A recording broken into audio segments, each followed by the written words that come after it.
Scooby-Doo. Scooby-Doo and the International Express. Jeepers, Daphne exclaimed. Look, look where we are, London, England. It's lucky Scoob won 5 train tickets across Europe. Only Scoob could win first prize for eating the most Scooby snacks, said Fred.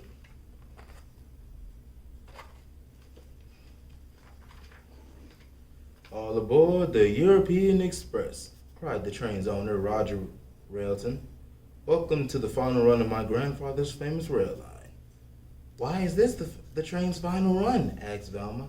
I'll tell you as soon as we're on board the train, Velma, said Roger. That's my rival, Sam Snitch. I don't want him to hear the story.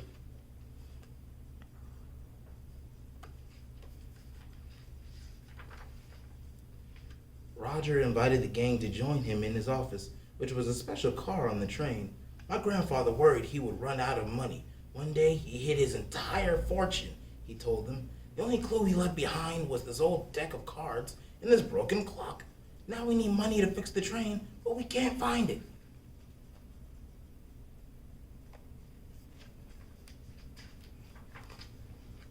Jinkies, said Velma. I can't believe no one noticed all the queens were missing from the card deck. Buckingham Palace is the only place to look for a queen when you're in London, said Fred. Daphne turned to Shaggy and Scooby. Stop fooling around, you two. We need your help.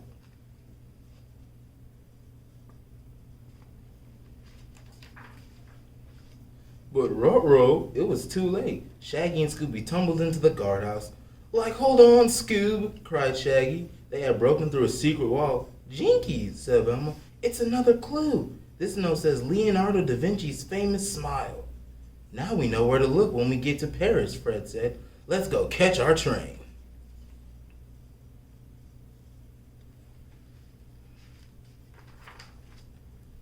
Roger was thrilled that Scooby and the gang had found a clue, but not everyone was happy about it. Zoinks, cried Shaggy. Like, don't look now, but a spooky ghost is after us.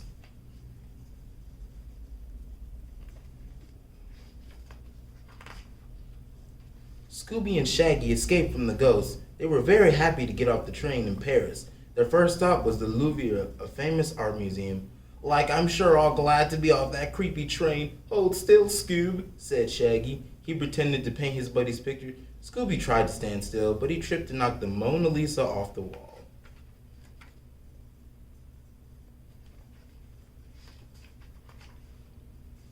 Luckily, Fred was there to catch the painting, but not before a slip of paper flew out of the frame.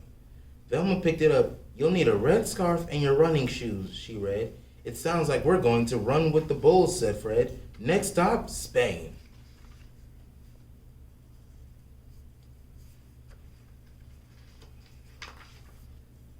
Back on the train, the gang shared their find with Roger. Before they could celebrate, the train went dark.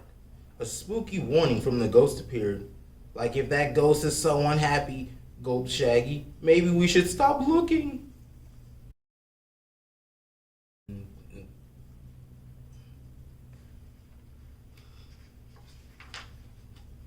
The rest of the gang wouldn't let Shaggy give up. When the train arrived in Spain, the gang joined the crowd running from the bulls.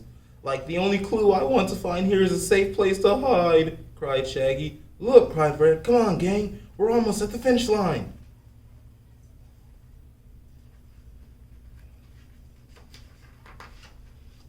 As soon as the race was over, Shaggy and Scooby fell to the ground.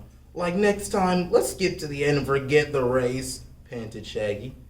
I'm with you, Shaggy, said Daphne. She leaned on a big bull statue. Jeepers, I think I just found the 4th clue, she cried. Velma grabbed it. Venice, here we come.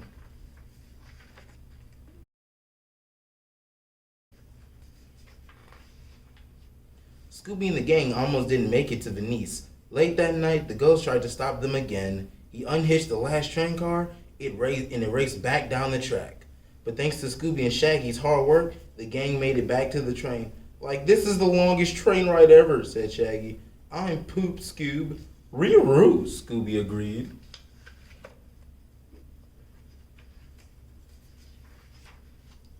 When the train arrived in Venice, the gang headed to the Grand Canal.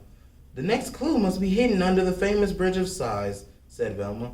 Everyone knows about the bridge's promise of true love sealed by a kiss, said Daphne, and about the prisoners that were held inside it, Fred added.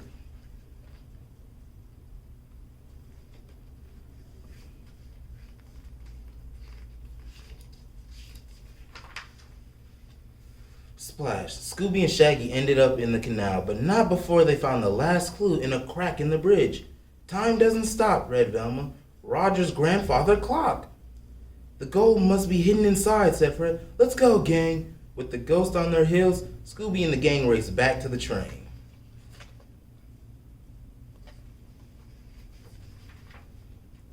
Daphne quickly set the hands of the clock to the correct time, and a tick and a talk later, gold burst out. Fred ripped off the ghost mask. I had a feeling Roger's rival was behind this. If it weren't for you meddling kids, I would be the only train line in Europe, said Sam Snitch.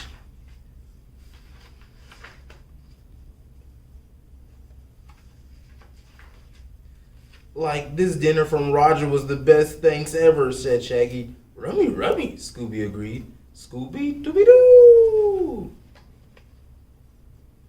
The end.